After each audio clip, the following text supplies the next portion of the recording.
Going on vacation to a place with so many different things that you want to see. We all have the same problems to solve. How to get the most or best value with our limited time. How to not waste time or efforts on things that don't matter to us. How to keep from over-planning so we still get the quality that we desire. And in many cases, how to get the most bang for our limited bucks. Hey y'all, it's Scott, the Basic American Dad Abroad. And in this video, plus the next several, I'm going to briefly teach you how to accomplish all of that at this amazing destination. And you can use the next several videos that follow in this YouTube playlist, either as is if you want to see the sites that I'll be covering, or as a general guide to fit your must-sees and help you build your perfect itinerary day by day by having reasonable ideas of how much time these things take. Now, if you're watching this video right after I posted it, please give me a little time to get these other videos out. This will soon be followed by 3 or 4 detailed and valuable daily itineraries that you don't want to miss. So please subscribe and ring the bell so you'll get notified as soon as each one hits my channel. And in the meantime, the rest of this video will be covering some key points of general itinerary building to help you out. But this video is largely an introduction to those that will follow, so these key points won't need repeating every time. And it's part of our ongoing series or playlist, which includes an earlier collection of videos to help you have an amazing time. There are also many subjects covered in the other videos that I won't be repeating in this one to not waste your time. So be sure to roll through those other videos as well. All right, let's get into it. Before my first visit here, I'd spoken of many friends who had been before, and nearly all fell in one of 2 categories. Either they hardly got anything accomplished, which I wanted to, or they felt overwhelmed and rushed due to poor expectations. That's when I buckled down on a plan, as we're discussing here. So you need reasonable and doable goals. How many days do you have there?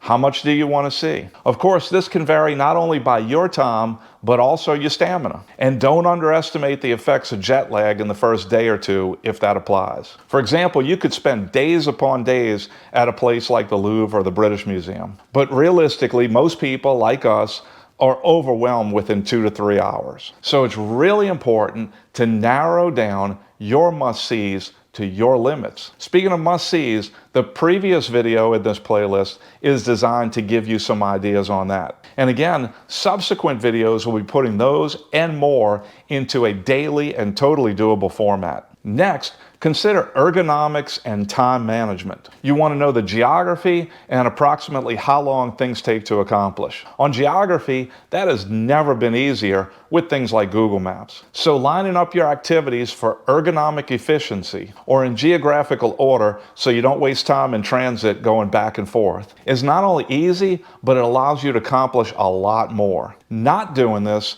is where most people fail, and they feel cheated by the clock or the calendar. But in reality, it was simply inadequate planning and totally avoidable. Hand in glove with that is having real knowledge of timely expectations. So my upcoming daily itinerary videos, I'll be laying them out with these points in the top of mind, so they'll better illustrate this point with plenty useful strategies. By the way, before my next key point, if you're getting something out of this video, please hit the like button. It not only lets me know that you appreciate my efforts, which I appreciate you appreciating, but it also helps other folks get this useful info as well.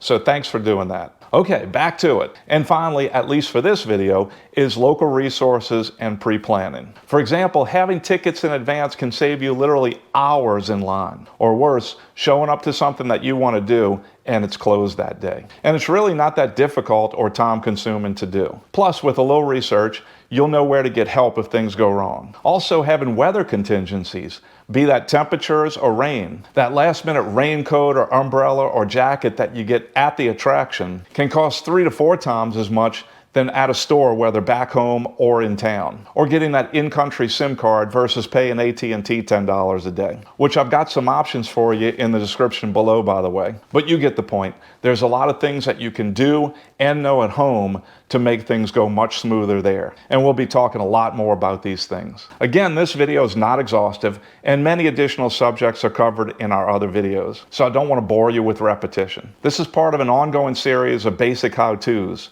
So be sure to stay tuned in for further videos to help you prep. Now, do you have any additional important tips that I didn't cover or anything to add in my brief overviews here, please help us and others by telling us all in a comment below. And again, if you got something out of this, please hit the like button to help others find it as well. Here's a quick link to the playlist I've mentioned, so please go check it out. Also, down in the description are links and resources that you'll find of good use. I hope all of this helps you have a wonderful time as we do at this destination and everywhere we go.